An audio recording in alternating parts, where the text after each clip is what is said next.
Hi, I'm Diana Lisa, and today I have an antique store haul.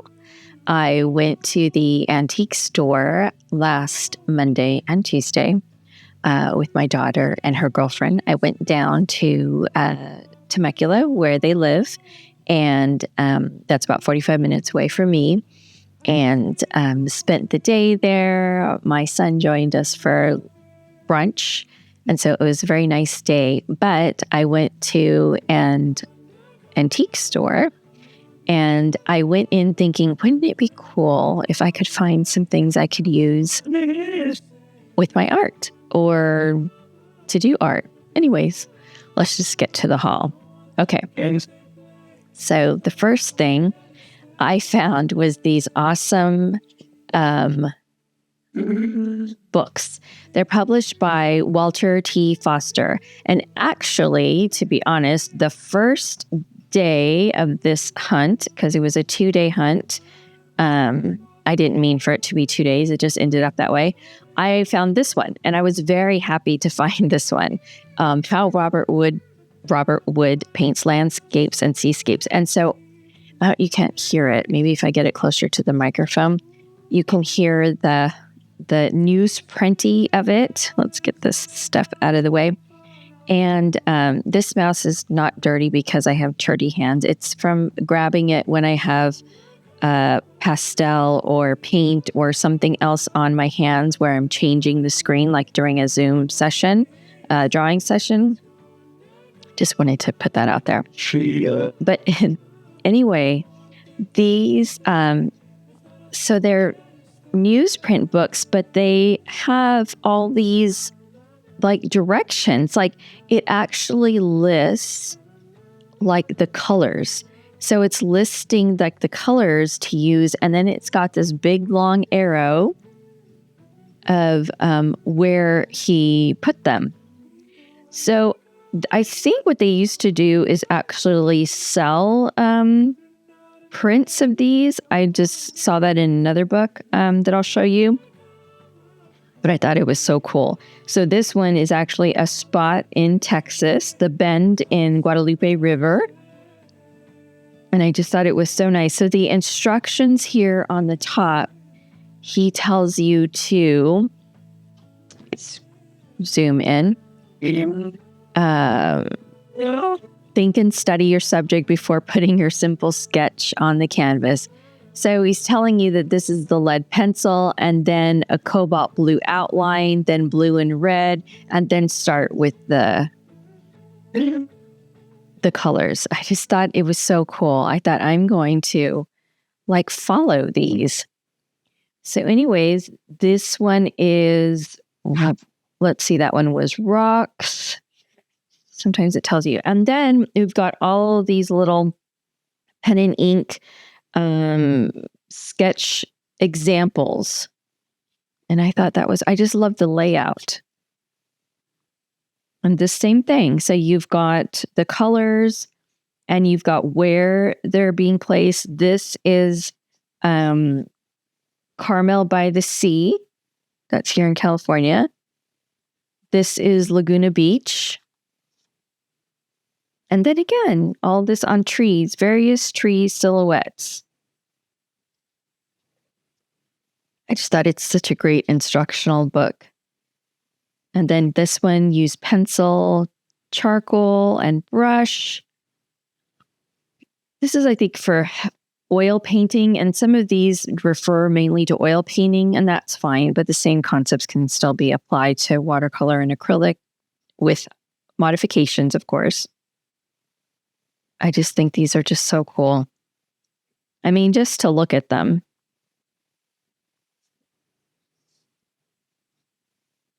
And so just the instructions or the step-by-step. I know you guys are like, I don't want to see every page, but it's just so... And I guess they must have published 166 of these in this series. And there are different artists' names in here. And then like this one is oil pastels. So I only have a few of them, but I was so happy to find what I found.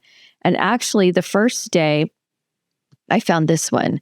And I went back on the second day. I didn't make a trip back there. I made a trip back there for something else. And then while I was there, I told my daughter, well, let's just go back to the antique store and see. And so we were in a totally different section. And she found five more, five more books. And the first one I paid like $4 for, and the subsequent ones were $6 each, but I was fine with that. So this one definitely, this is by somebody else, Connie Gordon, Oil Paint Course Landscape. So this is definitely oil painting. Yeah. And you can see the format is a little different. The paper is different. But still that same kind of step-by-step instructional. And I don't know why I'm so in awe. I think I like the size of this. It's really clear to see the directions and the step-by-step. I just think they are so cool. A guide to reflections. So there's examples here on reflections being it, the camera's doing that, calm, rippled, rough. Anyways, I just think these are so cool. Okay, let's go back to the other. So there's also, let's see, landscapes you can paint. I just love if I didn't want to keep them intact, I might take them apart for prints, but I want to keep them intact. So then here, like this one, William Paleth, whoever this is, the artist. Oh, this is Bill, different artist. Anyway, the color palette is all here. And then, like I said before, the colors that he has used in this painting are here. And I just think that is so cool. And just like you can see the texture, that's what I can see. It's just that wonderful texture that we love so much.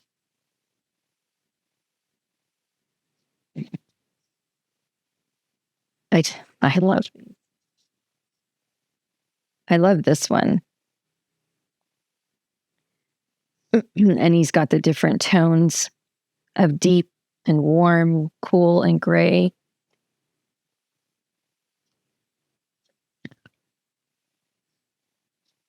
Look at that.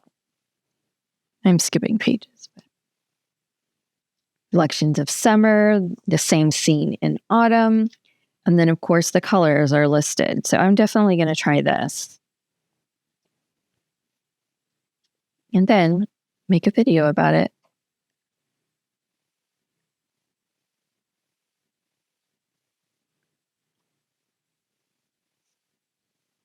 I'll lift the book up a little bit. I can't zoom out any further, but isn't that so cool? I think there's another one at the end.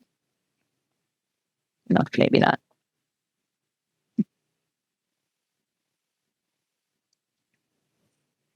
So this one is not, but this one, they're all published by the same publisher. They're just different artists. That's the Robert Woods that we kind of went over.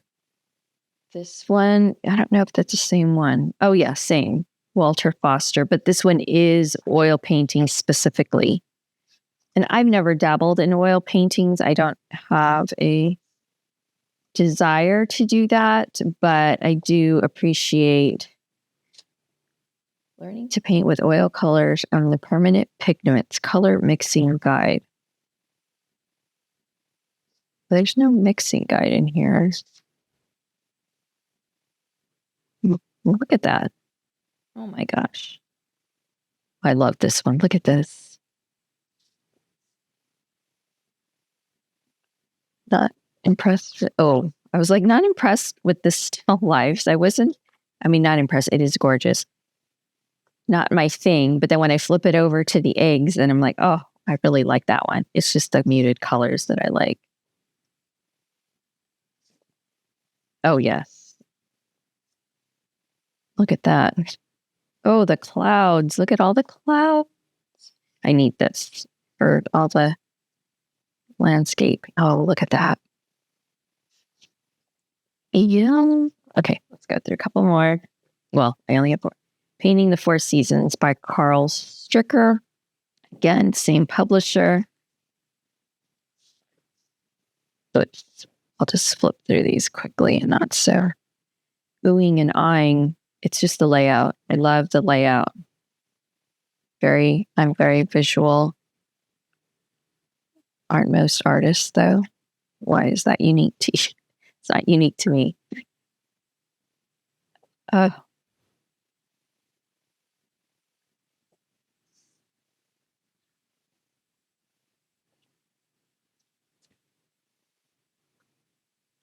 Then another one that's kind of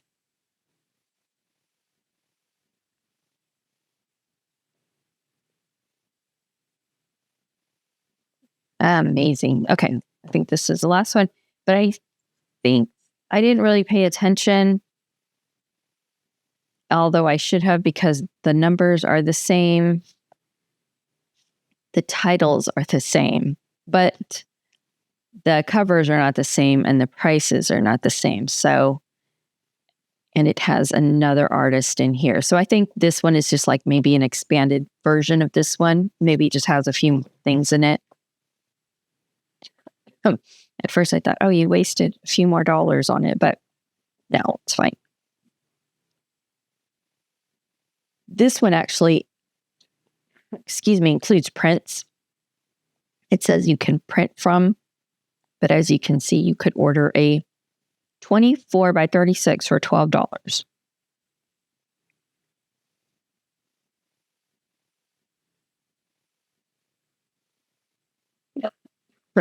Oh my gosh, sorry. I was trying this one yesterday. Anyway, I'm not somebody who has, I need to pause real quick. I'm going to cough again. I'm not somebody who has a lot of art books. I would like to, but I would also like to find them at a bargain. So because I don't have a lot of art books and I like the large size, I was just so thrilled to find these. And I did subsequently look on eBay, and there was quite a few of these kinds but they were a little pricey. And I thought I'll just, whatever I did find, I'm happy with that. I'm going to stick with that. So push those off to the side. At the same antique store, I guess I'll kind of leave these in the corner, I found some tins. And the first one that I found is this crystallized ginger tin.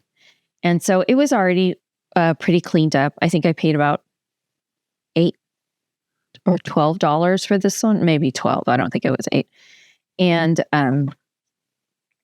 so what I did, and this is not my original idea. I was looking at those Sendak rolls on Peg and All website, and I saw that they had very tiny little tins filled with paper, and they were a little up there.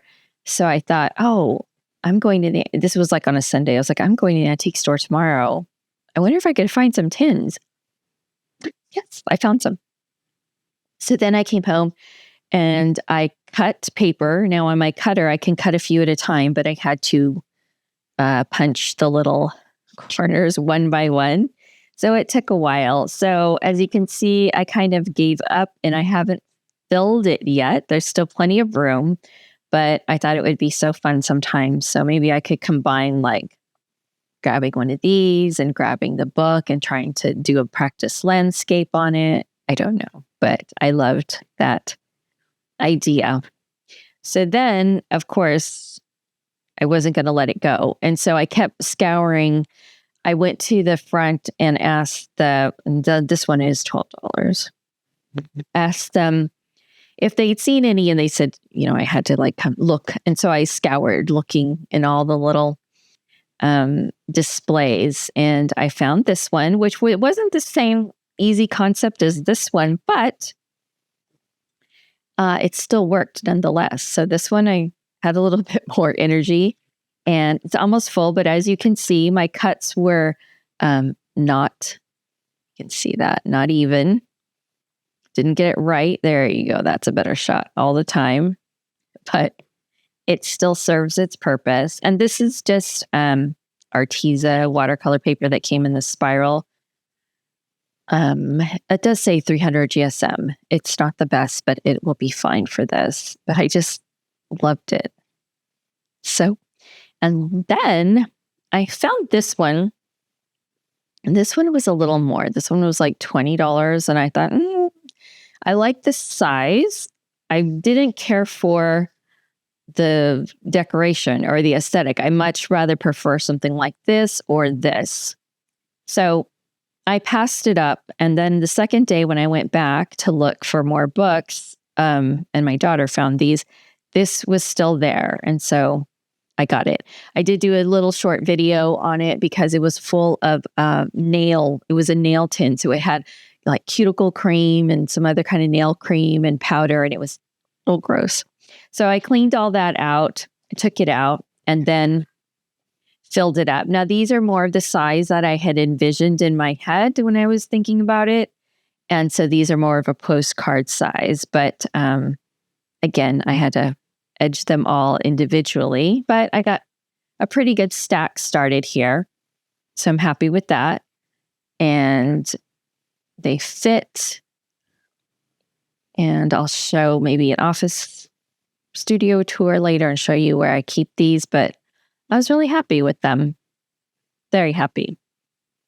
Okay, so now let's go to, so then I decided on the way home, I thought, well, there's an antique mall near me, so not near me, sort of like 8 miles away.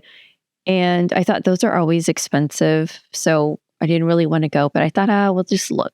I was on spring break, so I had time. So I found this wood box, and this wood box is like no big deal. Okay, we gotta move you. Don't fall.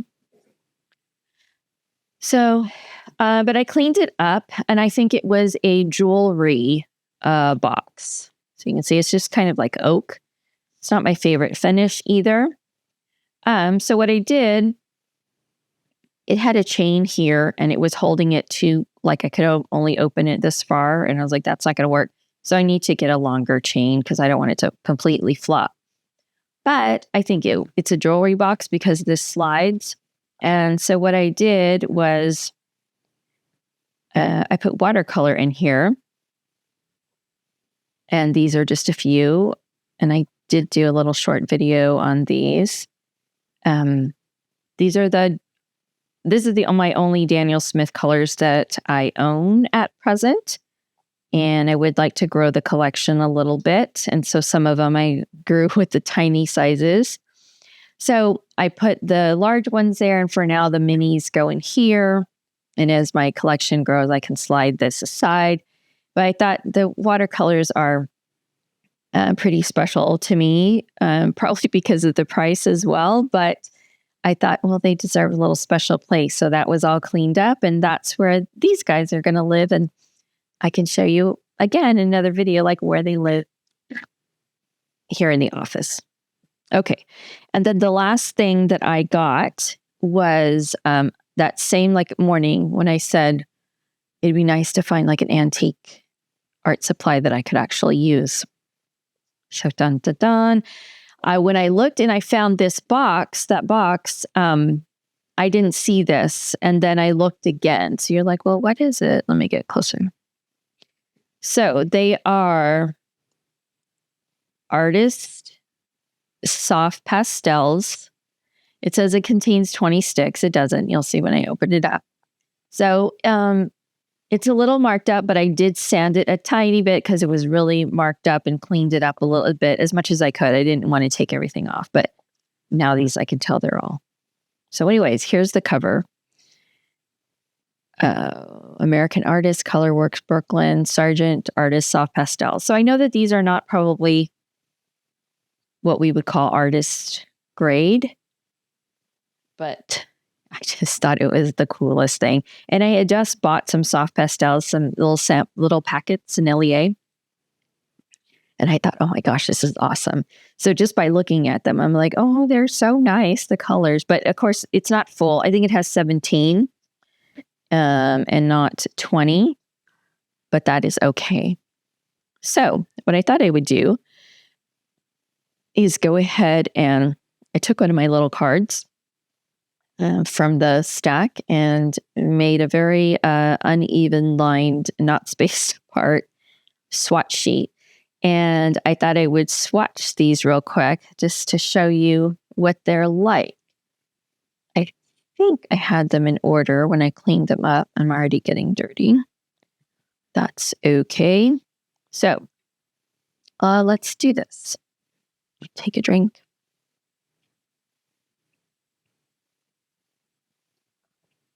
Okay. All right. So this one is white. It just says white. So obviously this really isn't going to show up, but I guess it's showing up because it's dirty on the end.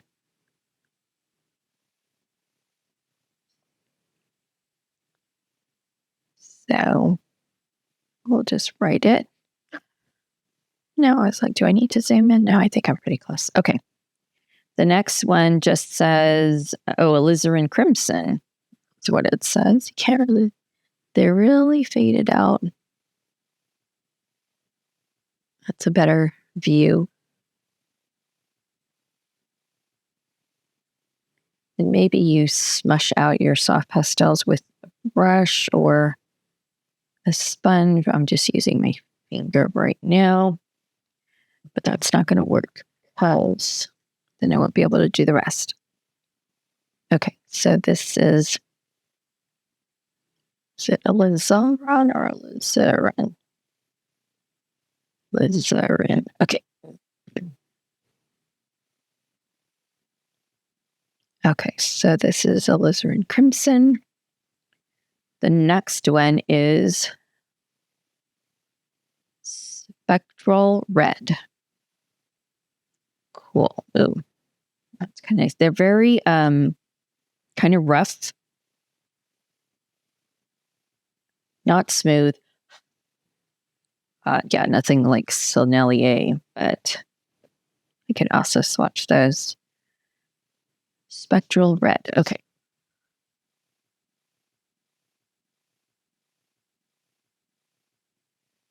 Got it. The next one is, I know, chrome orange. Kind of like that.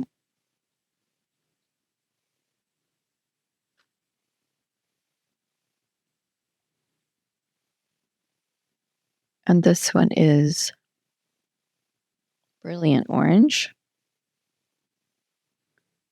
Doesn't look any orange to me, but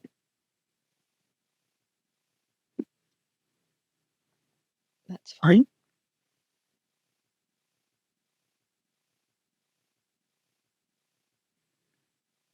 Okay, brilliant orange. Then we've got chrome orange.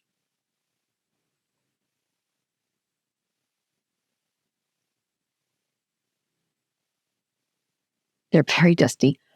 I almost think now I need a desk, what do you call it, vacuum that I've seen like on Amazon.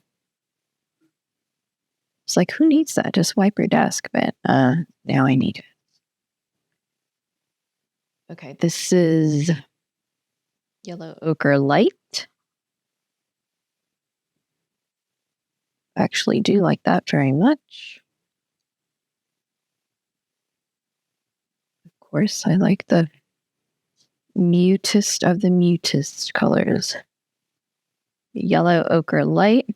Gonna like that one, I know.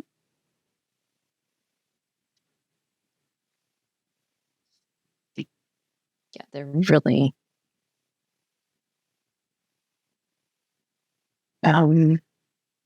chalky. Okay, this is daffodil yellow. Do you see any yellow in that? And we are not going to see yellow here either.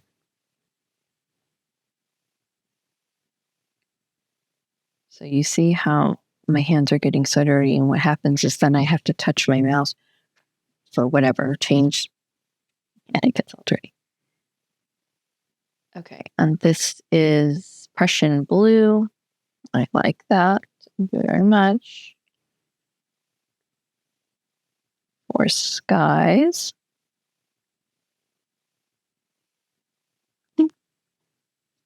And we have got, well, this one looks like different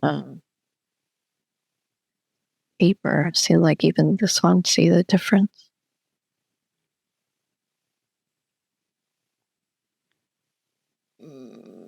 I think that is meant to say greenish blue, I'm guessing.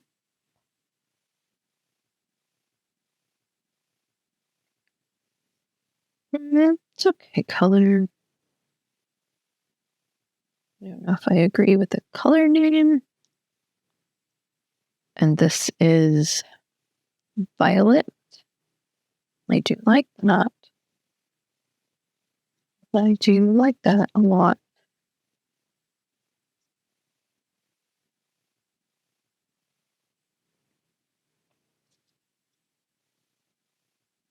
This is just violet. Oop, can't see that.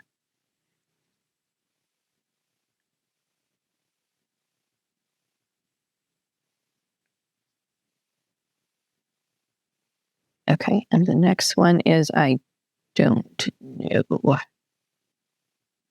It was something violet. Got ripped off. Whoa. Whoa, whoa, whoa. So I'm going to put ... violet. Because it was something else. And then we only have two more. Burnt umber. Always a fave. Ooh, that is dark. Let's abbreviate.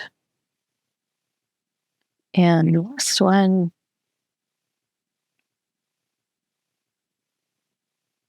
Black, but it might be something black. I don't know, but that's black. That's like really rough, that color. Okay. So here are